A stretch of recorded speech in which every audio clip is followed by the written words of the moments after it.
오늘 하나님 말씀은 히브리서 11장 1절에서 6절까지 말씀입니다. 믿음은 바라는 것들의 실상이요 보이지 않는 것들의 증거니 선진들이 이뤄서 증거를 얻었느니라.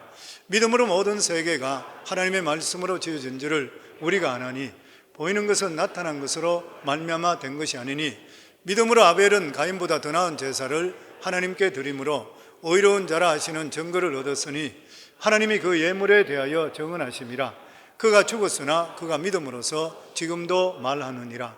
믿음으로 에녹은 죽음을 보지 않고 옮겨졌으니 하나님이 그를 옮기심으로 다시 보이지 아니하였느니라.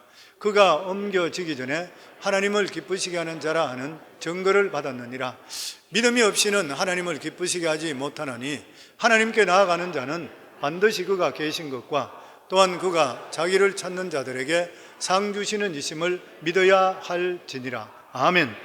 이제 성광 비전 센터를 위해서 저희들 지난 특별 새벽기도 때 특별 새벽기도 끝나고 나서 각자 기도하는 가운데서 작정하는 시간을 갖겠다 그렇게 말씀을 드렸습니다. 그래서 이번 주에는 다가오는 주에는 이제 간단한 설명서와 어떻게 하는 것이 좋겠다는 그러한 것을 메일로 우리 성도님들 집에 보내드릴 것입니다. 벽돌 한 장 쌓는 그러한 마음으로 그리고 믿음의 마음으로 함께 동참하시기를 바랍니다. 사실 저희가 전체 예산이 900만 불, 그런데 지금 현재 생각하는 것이, 그리고 현재 교회에 있는 우리 건축 헌금과 일반 헌금 중 일부분, 그래서 약 한 300만 불이 충당되고, 그리고 은행에서 300만 불 정도 빌릴 예정이고, 그리고 나서 우리 교회 성도님들이 한 300만 불 정도 이렇게 펀드레이징을 하려고 합니다. 사실 요즘은 집값이 올라서 어지간한 집 하나 사더라도 100만 불 이상 줘야 되는 그러한 처지에 있습니다.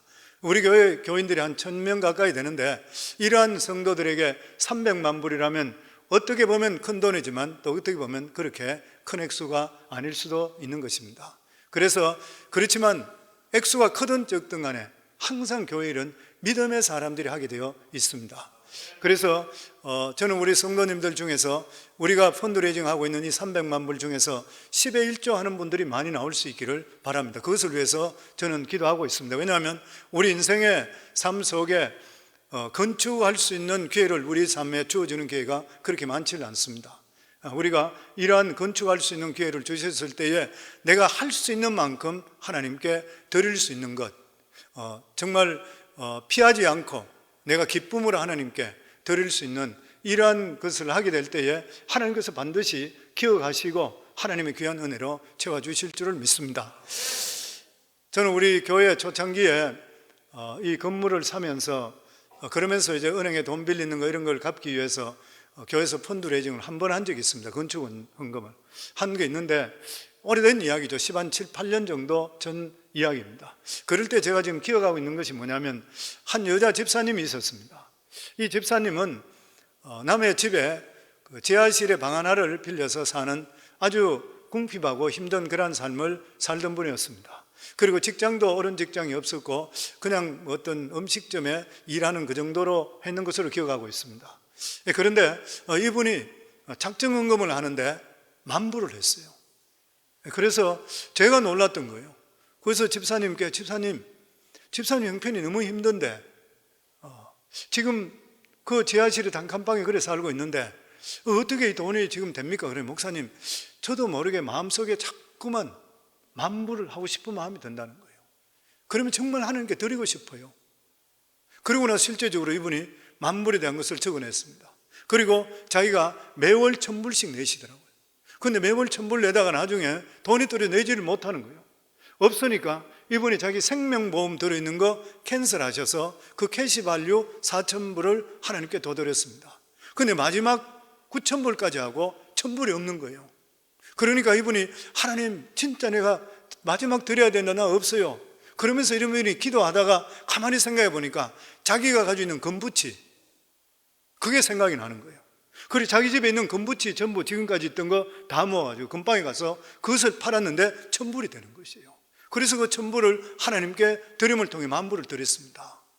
그리고 나서 이분이 그때도 저한테 이야기가, 자기가 기도 제목이 있던 것이 뭐냐 하면은 너무 힘들게 자기가 살고 있으니까, 미국 와서 너무 고생 많이 하고 이렇게 했으니까 재력 있고 믿음 좋은 사람하고 자기가 정말 결혼해서 좀 편하게 살고 싶대요.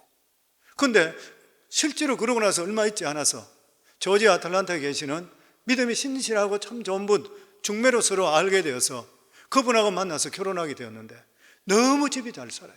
그리고 신앙이 참 신실함, 귀한 남편 만나서 이분은 지금도 여유만, 시간만 되면 저희 교회하고 연락하고 또 우리 이쪽으로 와서 교회 예배 드리고 가고, 우리 교회를 그래 미스하고 그쪽 교회에서도 그렇게 칭찬받고 행복한 가정 꾸미고 살아가는 거예요. 제가 그걸 보면서 느끼는 게 뭐냐 하면은, 우리가 정말 믿음 안에 살게 되면 하나님께서 반드시 상을 준비하고 계시구나. 그리고 믿음이라는 것은 반드시 보여주셔야 됩니다. 사랑도 마찬가지잖아요. 부부간에 살더라도 아무리 입으로 사랑한다 말하더라도 실제로 그 사람을 위해서 내가 희생하고 헌신하지 않으면 그 사랑은 공수표인 것이에요. 믿음이라는 것은 반드시 성경에 보면 보여달라 그랬어요. 그래서 야고보 사도도 말하기를 행함이 없는 믿음은 죽은 믿음이라, 입으로 얼마든지 믿음 좋게 이야기한다. 근데 실제적인 문제가 처해졌을 때 네 믿음을 보여달라. 이게 믿음이잖아요. 결코 믿음과 행함은 분리될 수가 없는 것이고, 내가 믿는다 그러면 당연히 행함이 따를 수가 있어야 되는 것이에요. 그래서 믿음이라는 것은 결코 행함이 없으면 살아있는 믿음이 될 수가 없는 것이라, 보여줄 수가 없으면. 그래서 야고보서 2장 18절에 보면 어떤 사람은 말하기를 너는 믿음이 있고 나는 행함이 있으니 행함이 없는 내 믿음을 내게 보이라. 나는 행함으로 내 믿음을 너게 보이리라 하니라. 교회 생활하면서 가장 많이 듣는 것이 무슨 말이에요? 믿음에 대한 말입니다. 저 사람 믿음 있다, 저 사람 믿음 없다, 저 사람 믿음 좋다, 이러한 믿음의 말들을 많이 듣는 것이에요. 그런데 실제적으로 믿음이 무엇이냐 이렇게 물으면 믿음에 대해서 정확하게 정의를 내리는 사람들이 잘 없는 것이에요. 오늘 히브리서 11장은 믿음의 장입니다. 믿음에 대해서 말씀해 주시고, 그리고 그 믿음에 대해서 선진들에 대해서 쫙 다 했어요. 이렇게 믿음적으로 살았던 사람이 이런 사람들이다, 이렇게 설명해 놓은 것이 바로 히브리서 11장 말씀입니다. 그러면서 이 믿음에 대해서, 믿음으로 사는 사람은 어떤 사람이냐, 그 첫 번째가 뭐냐면 성경에 말씀하는 것이 보이지 않는 것을 믿는 것이 믿음이라. 이게 첫 번째입니다. 히브리 11장 1절에 보면 믿음은 바라는 것들의 실상이요 보이지 않는 것들의 증거니, 믿음은 아직까지 없는 것, 그런데도 불구하고 믿게 될 때 실상이 되는 것이고, 보이지 않는 것들의 내 삶 속의 증거라, 이 말씀인 것이에요. 보이는 것을 믿는 것은 누구나 다 믿습니다. 초등학생부터 누구부터 다 믿을 수가 있는 것이에요. 그런데 성경 말씀에 보면 보지 않고도 믿어야 된다 그래요. 예수님께서 죽으시고 3일 만에 부활하셔서 제자들에게 가셨습니다. 제자들에게 나타났을 때에 그 중에 제자들 중에서 도마가 없었던 것이에요. 그 예수님께서 제자들에게 다 보여주시고 나니까 그 제자들이 도마를 만나게 되니까 우리가 예수님을 만났다, 실제로 부활하셨다. 그러니까 도마가 뭐라 그랬어요? 그런 말 하지 말라. 며칠 전에 십자가에 못 박혀 죽었는데 어떻게 예수님이 다시 살아날 수 있다는 것인가? 그 예수님이 십자가에 못 박힐 때 그 손에 손자국에 못 박히는 그 장소에 내가 손가락을 넣어보지 않고 창으로 찔린 옆구리에 내 손을 넣어보지 않고는 나는 절대로 못 믿겠다 그랬다. 그리고 나서 며칠 지나고 나서 다시 제자들이 전체에 모였을 때 예수님께서 갑자기 나타나셨습니다. 그리고 나서 도마를 보고 예수님이 말씀하십니다. 네 지금 손가락을 들어서 내 못자국 난 손바닥에 내게 손가락을 넣어봐라. 그리고 너 손을 들어서 내 창자국 찔린 데 창을 넣어봐라, 손을. 그러니까 도마가 뭐라 그랬어요? 아예 넣어보지도 못하고 나의 하나님, 나의 주여, 그렇게 고백을 했어요. 그러니까 예수님께 뭐라 그랬습니까? 네가 번거로 믿느냐? 보지 않고 믿는 자가 복되도다. 믿음이라는 것은 보지 않고 믿는 자가 복돼. 왜냐하면 예수님께 십자가에 못 박히시기 전에 몇 번이든지 나는 죽고 3일 만에 다시 부활하리라, 살아나리라 몇 번을 말씀했는데 사람들이 안 믿었던 것이에요. 그래서 예수님께서 네가 나를 보니까, 사람들이 보이니까 믿느냐? 보지 않고도 말씀대로 믿는 것이 진짜 믿음이라. 그래서 믿음에 대한 정의가 무엇인 것이요? 하나님 말씀을 믿는 것이 바로 믿음인 것이요. 그래서 3장 말씀입니다. 3절 말씀입니다. 우리 같이 읽습니다. 믿음으로 모든 세계가 하나님의 말씀으로 지어진 것을 우리가 아나니 보이는 것은 나타난 것으로 말미암아 된 것이 아니니라. 믿음으로 모든 세계가 하나님의 말씀으로 지어진 것 줄을 우리가 아나니 보이는 것은 나타난 것으로 말미암아 된 것이 아니니라. 이미 보이기 전에 하나님 말씀으로 지어졌다는 것을 우리에게 말씀하고 있는 것이요. 믿음이란 우리의 상상이나 추상이나 상상력으로 근거하는 것이 믿음이 아니라 하나님의 말씀에 근거하는 것이 바로 올바른 믿음이라 이렇게 말씀하고 있는 것이요.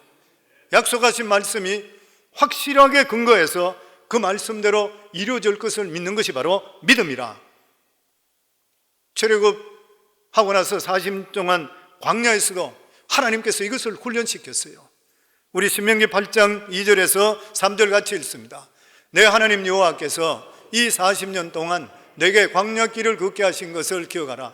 이는 너를 낮추시며 너를 시험하게 하사 내 마음이 어떠한지 그 명령을 지키는지 지키지 않는지 알려 함이라. 너를 낮추시며 너를 줄이게 하시며 또 너로 알지 못하며 내 조상들도 알지 못하던 만나를 내게 먹이신 것은 사람이 떡으로만 사는 것이 아니요 여호와 입에서 나오는 모든 말씀으로 사는 줄을 내가 알게 하려 하심이라.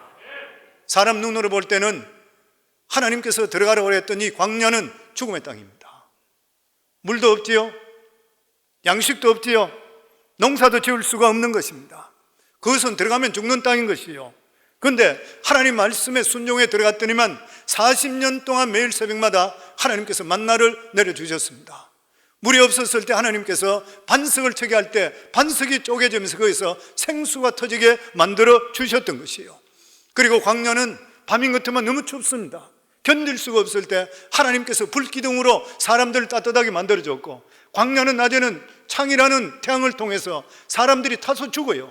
견딜 수가 없을 때 하나님께서 구름 기둥으로 그들을 보호해 주셔서 40년 동안 그 사람들이 굶어서 아니면 태양 때문에 아니면 목이 말라 죽은 사람 하나도 없도록 하나님께서 거기에서 그 사람들을 살게 해 주시면서 그들에게 보여주셨던 것이 아무것도 없는 절망 가운데서도 너희들이 하나님 말씀만 보여주게 되면 말씀이 너희들을 살리는 것을 너희들에게 보여주시려 함이라.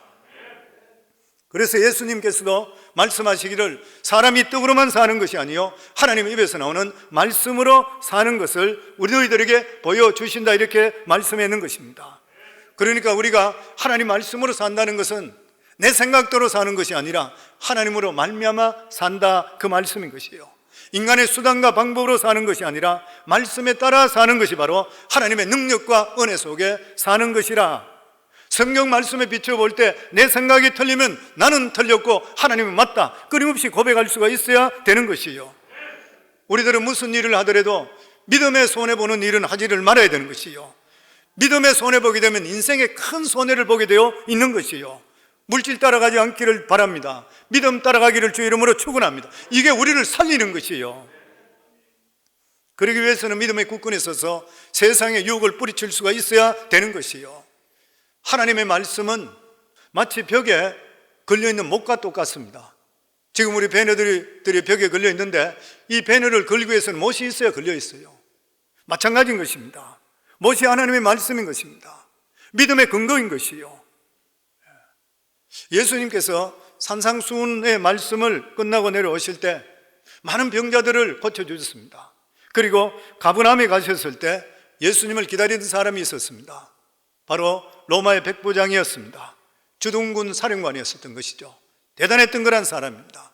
수많은 사람들이 예수님을 기다리고 있는데 이 백부장이 예수님께서 꿇어 앉아서 예수님을 경배하고 그리고 주님께 간청합니다.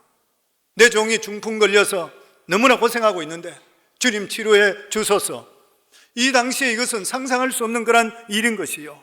이게 만약 상부에 보고된다 그러면 어쩌면 이 사람 목이 날아갈 수도 있는 것이요. 그럼에도 불구하고 예수님이 하나님이 되심을 믿으면서 자기가 겸손한 마음으로 그것도 자기를 위해서도 아니고 자기 종을 위해서 이렇게 주님께 간구했을 때 주님께서 굉장히 기특하게 생각했습니다.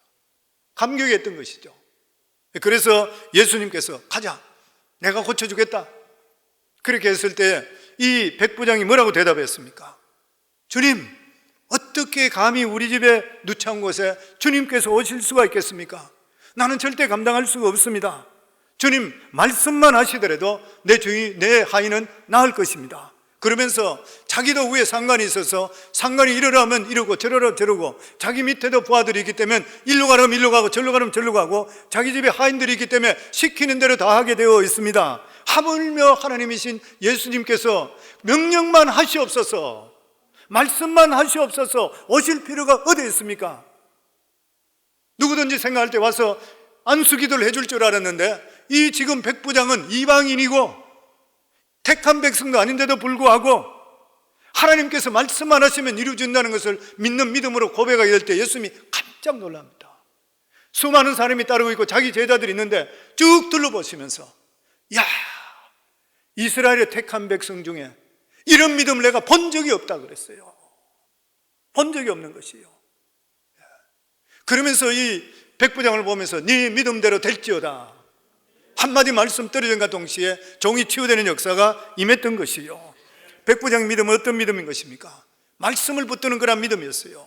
믿음에는 세 가지가 있습니다. 첫 번째가 지성적인 믿음이요, 사리를 따져서 믿는 것이요, 무엇이든지 내 생각과 합리적으로 맞아야 믿는 것이요, 현실에 맞아야지 믿는 것이요. 이거는 믿음이 아닌 것이죠. 하나님의 기적은 이런 사람한테 결코 일어날 수가 없는 것이요. 또 맹목적인 믿음이 있습니다. 지식 없는 그런 믿음이요, 말씀 없는 믿음, 일종의 미신과 똑같은 것이요. 잘 믿는 것 같지만 자기 믿음인 것이요. 광신적인 믿음, 맹신적인 믿음, 이거는 불신자의 믿음과 똑같은 것이요. 기독교 믿음은 절대 이런 믿음이 아닌 것이요. 기독교의 믿음은 말씀에 의지하는 그런 믿음입니다. 어떤 사람은 말하기를 믿음에는 이유와 조건이 없다, 무조건 믿으라. 이 말은 아주 잘못된 그런 말입니다. 믿음에도 믿을 수 있는 그러한 이유와 조건이 있는 것이요. 예수 믿는다고 하는 것은 감정으로 되는 것이 아니에요. 그리스도인 중에서 보면 감정 중에서 사로잡혀서 금방이라도 기적이 일어날 것 같이 믿습니다 그러고 흥분하다가 환경이 자기 생각대로 되지 않으면 좌절하고 믿음을 잃어버리고 탄식하는 그런 사람이 있습니다. 이러한 감정에 사로잡힌 자는 결국 결코 옳은 믿음이 될 수가 없는 것이요. 우리 믿음의 이유에도 조건을 가지고 믿어야 돼요. 그 이유와 조건이 무엇입니까? 하나님 말씀입니다. 마태복음 23장 35절 말씀에 천지는 없어질전 내 말은 없어지지 아니하리라. 아멘. 그렇기 때문에 성도들은 하나님 말씀에 입각해야지 믿어야 되지, 입각하지 않고 믿는 믿음, 옳은 믿음이 결코 될 수 없고 하나님의 역사는 나타날 수가 없는 것이요. 백부장의 믿음은 하나님 말씀을 붙드는 그런 믿음이었습니다. 말씀을 믿으면 믿음대로 이루어질 줄 믿습니다. 크게 믿으면 크게 이루어질 줄 믿습니다. 정확하게 믿으면 정확한 믿음이 우리 삶 속에 임하게 되어 있는 것이요. 우리 9시 예배는 참석했는데 우리 앞에 우리 교회에 차량 안내하고 있는 팀장인 엄집사, 키가 큰 아주 잘생긴 우리 청년, 이제 결혼했는 분, 거기도 마찬가지로 예전에 새가족반에 말씀드렸지만 기도는 구체적으로 해야 된다, 그리고 구체적으로 하는 기도에 대해서 말씀을 전했을 때 그때 우리 9시 예배에 청년들이 많았습니다. 근데 그 중에서 다른 청년들은 어떻게 들었는지 모르지만 그때 결혼하기 전에 청년은 구체적으로 믿어야 된다, 그러니까 구체적으로 믿는 믿음에 대해서 실제적으로 적어서 거울에다 붙여놓고 나서 매일 실제적으로 그것을 위해 기도했는데 그 기도대로 하나같이 다 이루어진 것을 저에게 간증하고 제가 성도들에 간증한 적이 있는 것이요. 오늘도 똑같은 말씀이 전거되는데도 불구하고 그 말씀을 받는 자가 있고 그리고 한쪽 귀로 듣고 한쪽 귀로 흘리는 사람이 있어요. 성도는 믿음은 내가 부여잡아야 되는 것이고 그 믿음대로 행할 때에 하나님의 능력이 나타날 줄을 믿습니다. 아멘. 크게 믿으면 큰 일이 일어나게 되어 있는 것이요, 작게 믿으면 작게 나타나게 되어 있는 것이요, 의심하며 믿으면 아무 일도 일어나지를 않게 되는 것이요. 항상 말씀을 내 감정이나 지식이나 체험보다도 앞세워야 되는 것이요. 감정이나 체험은 내 것이지만 말씀은 하나님 것이고 하나님 자신인 것이요. 이런 믿음을 가지게 될 때 백부장이 주님을 감동시켜서 역사하게 일어난 같이 우리 속에도 임할 줄을 믿습니다. 그래서 믿음으로 산다는 것은 첫 번째가 내 감정, 내 체험이 아니라 하나님 말씀을 보여잡고 사는 것이다, 반드시 기억하셔야 되고, 두 번째가 뭐냐면은 믿음으로 산다는 것은 입술에 고백이 믿음의 고백을 하는 사람. 믿음이란 뭐냐? 입술의 열매다. 마태복음 17장에 보면 변화산에서 예수님이 계시다가 내려오셨을 때에 그 밑에서 귀신 들려 간질병 걸린 귀신 들렸던 그런 아이가 있었습니다. 제자들인데도 제자들이 그 귀신을 쫓아내지 못했는데 예수님께서 쫓았습니다. 그랬을 때 제자들이 예수님께 조용히 와서 우리는 어떻게 해서 쫓아내지 못했습니까? 이렇게 물어봤을 때 예수님께 말씀하시기를 너희 믿음이 적은 용구라. 그러면서 말씀하기를 누구든지 이 산더러 명해서 바다에 던지우라 하는 것을 믿으면 그대로 이루어진다는 거예요. 내 입술을 통해서 이 산더러 들어서 바다로 던지라 하면은 그것을 내가 믿는 믿음을 가지고 있으면 이루어질 것이라. 근데 성론이 어떻게 태산이 있는데 이게 어떻게 움직여서 바다로 던져줄 수 있습니까? 이게 상징적으로 말씀하고 있는 것이죠. 내 생애 속에서 불가능한 일이 있다 한다 하더라도 내 입술로서 바로 고백을 하게 될 때 하나님께서 그 고백을 들으시고 기적을 창출해 주신다고 하는 것이에요. 내 삶 속에 태산 같은 것이 우리 속에 다가온다 하더라도 나는 도저히 극복할 수 없는 인간의 힘으로 어떻게 할 수 없는 일이라 한다 하더라도 이것을 하나님께 고백하게 될 때 하나님의 능력으로 태산도 옮길 수 있는 기적이 나타나서 나는 할 수 없지만 하나님이 나타나는 하나님이 할 수 있는 역사가 우리에게 임할 수 있다는 것이죠. 그렇기 때문에 우리가 마음에 믿고 이걸 이룰 수 믿는 믿음으로 입술로 고백하게 될 때에 하나님의 역사는 임하게 되어 있다고 하는 것이에요. 그래서 로마 10장 10절입니다. 같이 읽습니다. 사람이 마음으로 믿어 의에 이르고 입으로 시인하여 구원에 이르느니라. 구원조차도 우리가 믿고 입으로 시인해야 돼요. 반드시 입으로 시인해야 되는 거예요. 구원도 입으로 시인할 때 이루어지는 것이에요. 마태복음 18장 18절입니다. 같이 읽습니다. 진실로 너희에게 이르노니 무엇이든지 너희가 땅에서 매면 하늘에서도 매일 것이요 무엇이든지 땅에서 풀면 하늘에서도 풀릴 것이라. 우리가 메고 푸는 것을 뭐로 알 수 있어요? 입술의 고백입니다.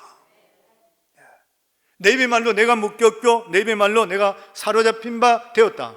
입술의 고백으로 땅에 묶으면 하늘에서도 묶이고 그리고 땅에서 풀면 하늘에서 풀린다. 내 입술 속에서 내가 하나님 할 수 있습니다, 긍정적이고 적극적인 고백이 나타나게 되면 하늘에서 들으시고 나서 이 삶 속에 실제로 그런 일을 일으켜 주시는 것이에요. 그래서 우리 삶에는 항상 믿음으로 고백하고 이루어질 것을 믿는 믿음으로 살아갈 수 있어야 되는 것이에요. 야고보 1장 6절에 보면 오직 믿음으로 구하고 조금 더 의심하지 말라. 의심하는 자는 마치 바람에 밀려 요동하는 바다 물결 같으니.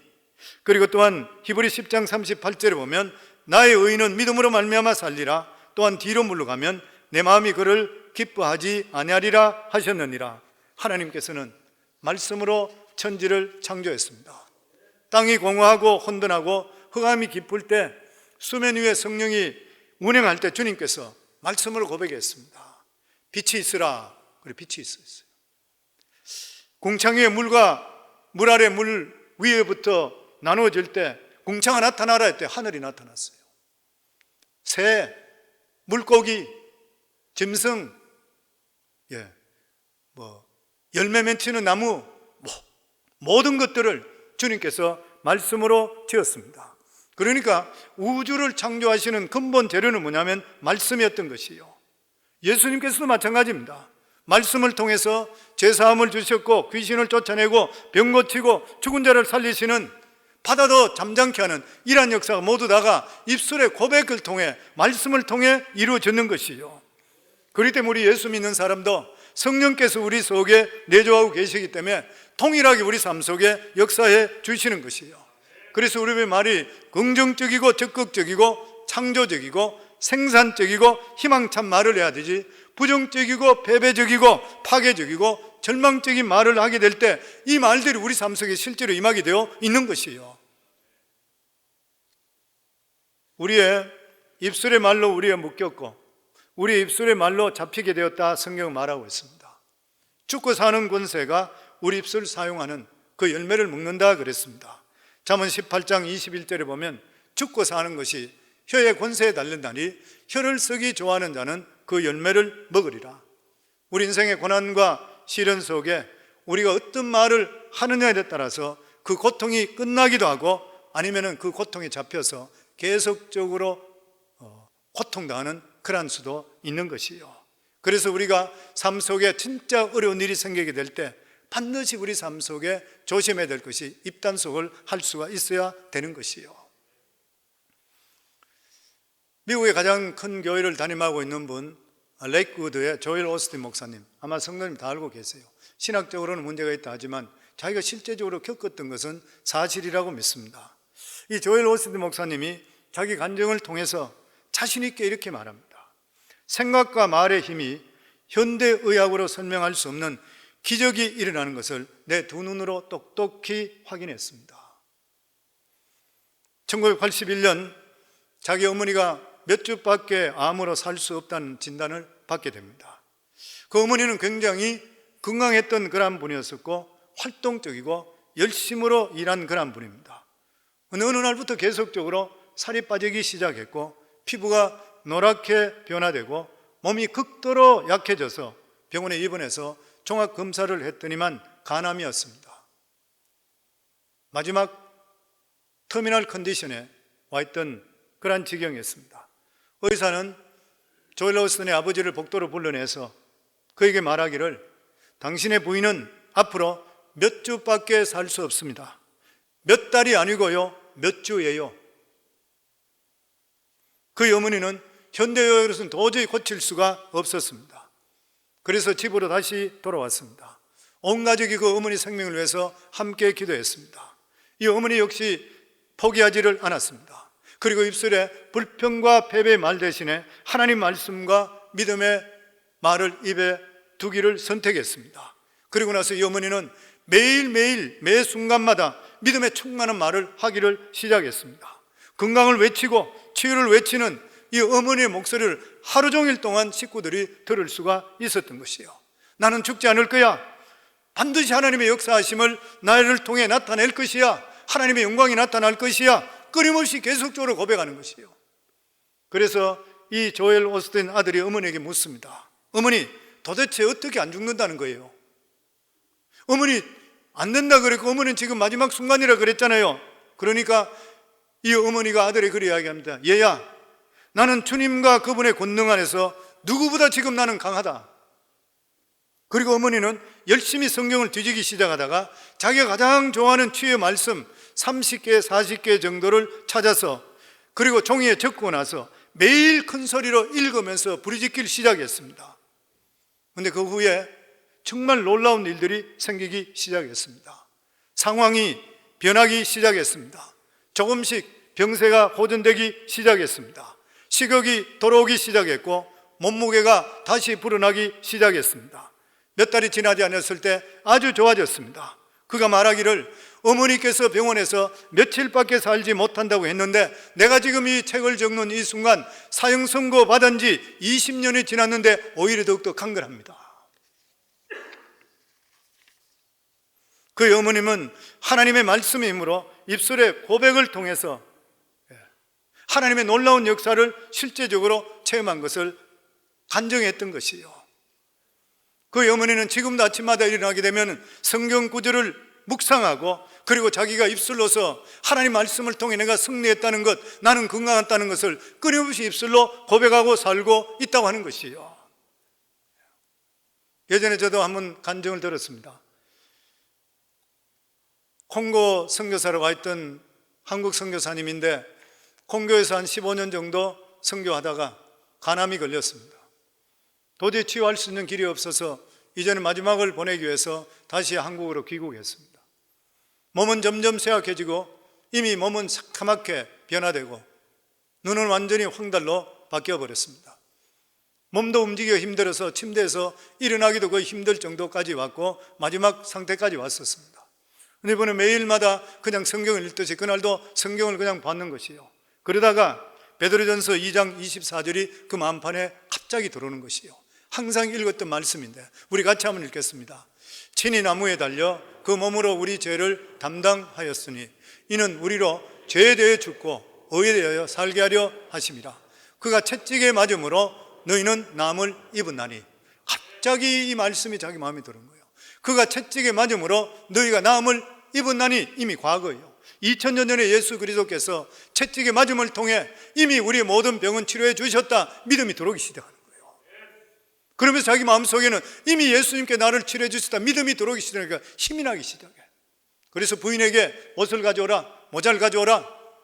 이미 키모테라피로 해서 머리털도 다 빠지고 형편없는 그런 과정이 있는데도 불구하고 가져오라 그러고, 그러고 나서 옷을 입고 나간다 그러니까 이 사람이 번쩍 일어나가니까 부인이 생각할 때는 사람이 마지막 죽을 때 되면 갑자기 좋아진다 하더니 우리 남편이 그렇구나 이렇게 생각했대요.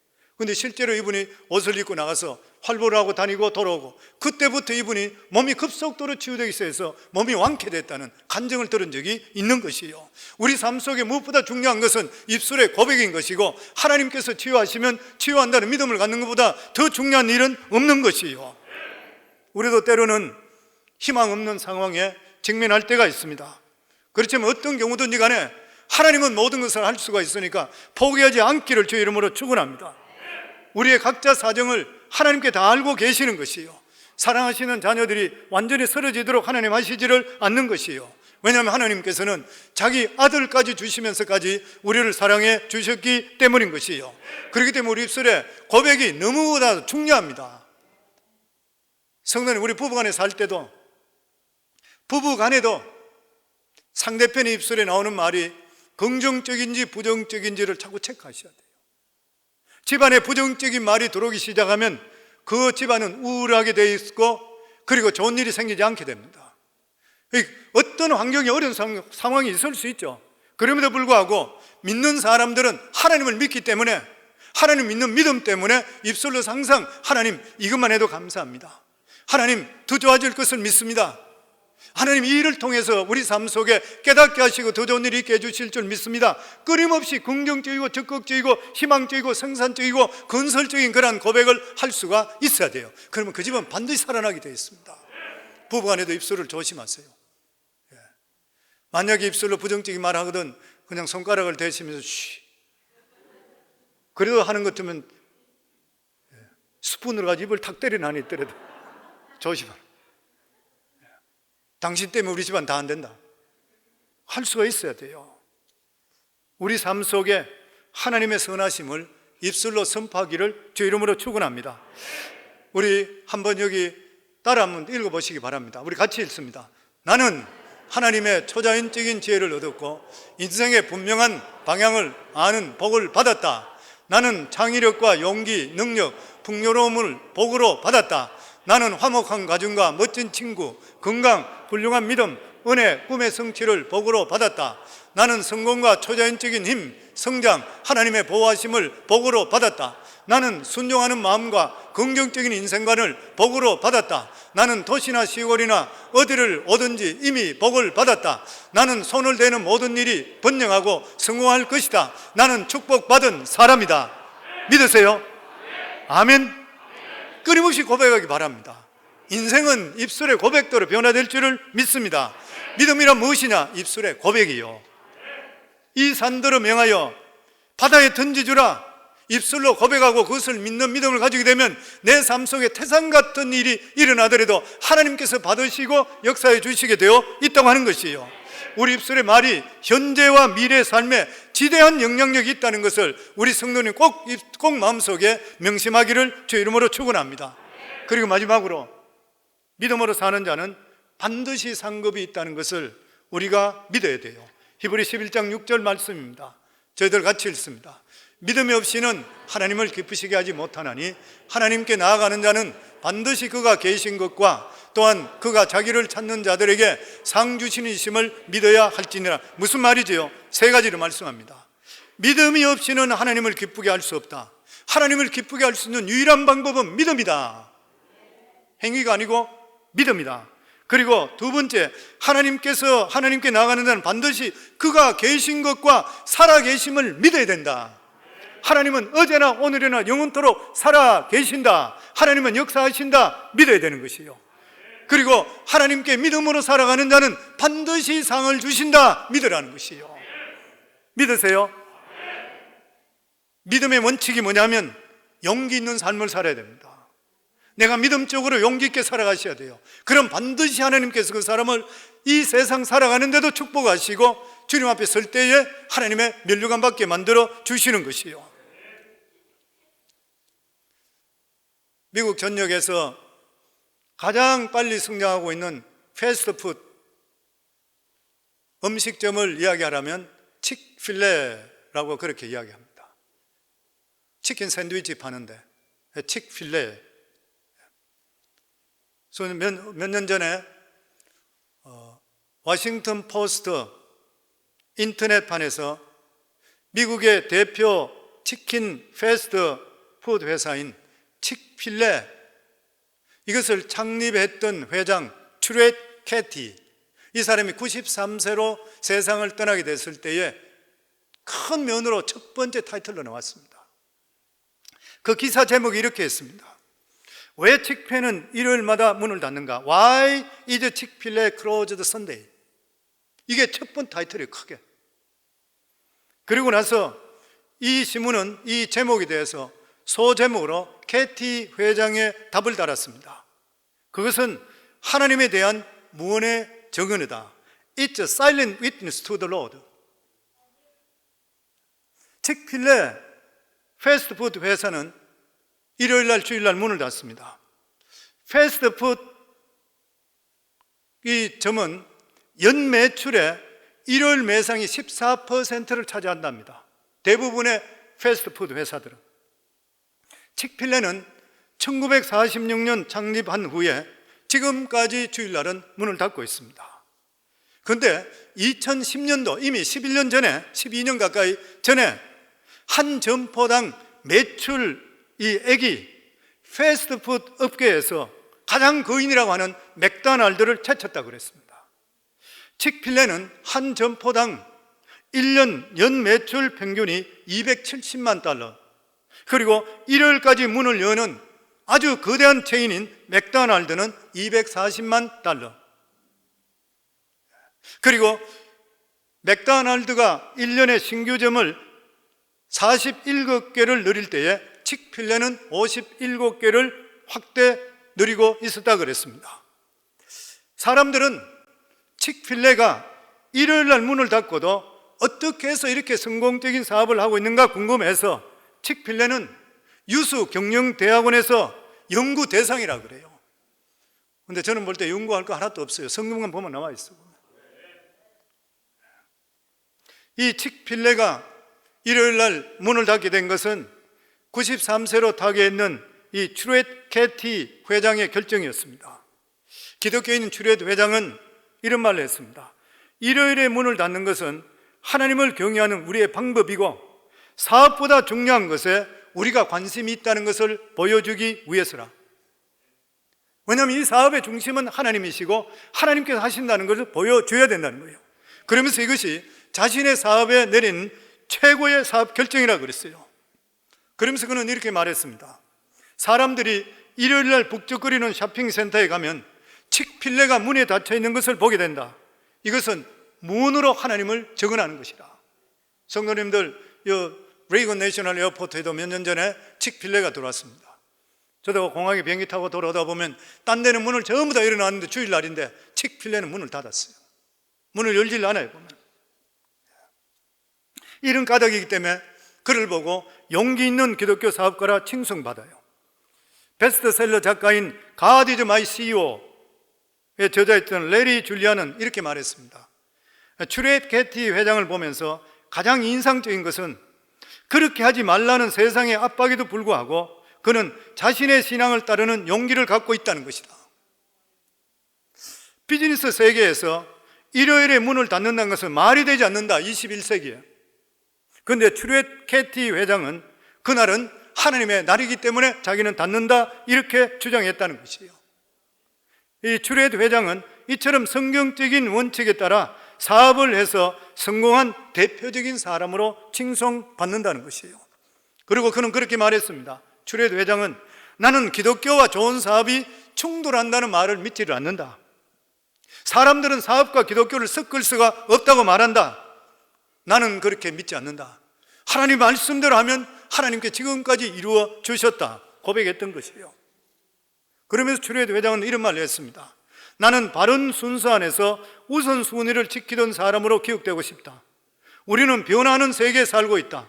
하지만 중요한 것은 변하지 않는다는 것이 있다는 것을 상기시키고 싶다. 하나님 말씀은 절대로 변할 수가 없다. 그는 초등학교 때부터 자기가 붙들고 있던 하나님 말씀, 잠언 22장 1절의 말씀입니다.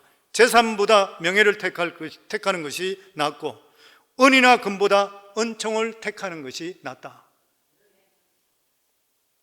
많은 미국인들이 그의 죽음을 애도하면서 미국 내에 이 사람이 재산으로 75위, 그리고 재산 보유가 65억 달러입니다. 그런데 이것으로 자신을 기여하기보다 성경의 원칙대로 용기 있게 살은 모범적인 기독교인을 잃었다는 것을 사람은 훨씬 더 안타까워하고 있다는 것이고, 이 칙펠레가 일요일날 계속적으로 문을 닫기를 원한다고 그랬어요. 얼마나 멋져요. 저는 너무 멋지다 생각해요. 내가 명예가 있을 때, 내가 돈이 있을 때, 내가 하나님이 기뻐하시는 용기로서 믿음으로 있는 것, 하나님 얼마나 기뻐하시겠어요. 내가 어떤 위치에 올라가 있을 때에 이 사람 저 사람 눈치 보지 않고 나는 믿음을 가지고 있기 때문에 나는 이렇게 한다. 돈이 더 많이 들어온데도 불구하고 나는 그 돈을 희생하면서 하나님 말씀대로 해보겠다. 그럼 누가 책임져요? 하나님 책임져요. 하나님 살아 계시기 때문인 것이요. 그래서 믿음에는 용기가 있어야 돼요. 용기 없이 어떻게 살아요? 어떻게 우리 삶 속에 믿음으로 산다는 것은 모험하는 것인데 어떻게 모험하지 않고 예수 그리스도가 십자가에 못 박혀 죽으시고 내가 구원받은 것이 확실하고 천국이 확실하다 그러면 어떻게 믿음으로 안 살 수 있어요? 그래서 여기 오늘 성경 말씀에도 믿음으로 사는 것이란 하나님 말씀을 보여잡는 것이라, 다른 거 보여잡는 것이 아니라, 그리고 하나님 말씀이 그대로 이루어질 것을 믿는 것이 믿음이라.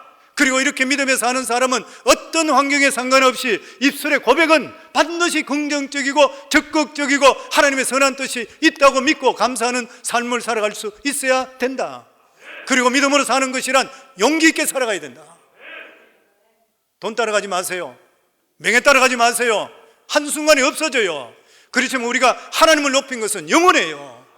그리고 하나님께서 이런 사람들을 통해서 얼마나 기뻐하겠어요. 저는 우리 성광교회 성도님들도 이러한 분들이 많이 나오기 바랍니다. 뭐 프랜차이즈를 하든 아니면 여러 가지 가게를 하든 무엇을 하든 간에 물질은 한순간에 없어져요. 아니면은 순간적으로 뭐 내가 내 재산 많이 쌓아놨다가 내가 잘 살겠다 자랑하지 말라, 내일은 우리에게 속해진 거 아니라 그랬어요. 한순간에 생명 걷어가면 끝나는 것이에요. 내가 생명이 있는 동안 하나님을 기쁘게 할 수 있는 일을 살게 될 때 하나님께 내 인생 책임져 주시게 되어 있는 것이에요. 먼저 이야기했듯이 우리 교회 가난하고 힘든 정말 지하실에 방 한 칸 가지고 사는 그 여자 집사님, 내가 목회자인데 오히려 말렸을 정도로 이게 되겠습니까? 마음이 너무 아팠던 그 사람. 그런데도 불구하고 나중에 가서는 정말 자기가 있는 그 가난한 사람이 과부 엽전 둘이 같이 하나님에 드리게 될 때 하나님께 상급 주신 하나님, 살아계신 하나님. 저는 사랑하는 성도님들, 예수를 믿더라도 그냥 예수 믿고 내 복 받는다 생각하지 마시고 나는 하나님 말씀대로 살겠다. 그리고 내 입술 속에는 하나님을 의지하기 때문에 반드시 내 입술은 긍정적이고 적극적이고, 우리 한번 고백해요. 내 입술의 고백이 긍정적이고 적극적이고 생산적이고 희망적이고 건설적이고 믿음의 말을 한다. 아멘. 이 고백할 수 있어야 돼요. 그리고 믿음적으로 용기를 가지시기 바랍니다. 결단하시기 바라요. 하나님 뜻 가운데 살아가시기 바라요. 내 걸 손해보는 한이 있더라도 내가 손해봐야지. 하나님 믿음 때문에 손해보면 하나님이 30배, 60배, 100배로 물질도 채워주겠지만 나에게 행복을 주시게 되어 있는 것이에요. 저는 우리 성화교회 성도님도 출애회장과 같은 이러한 분들이 수도 없이 배출될 수 있기를 주의 이름으로 축원합니다.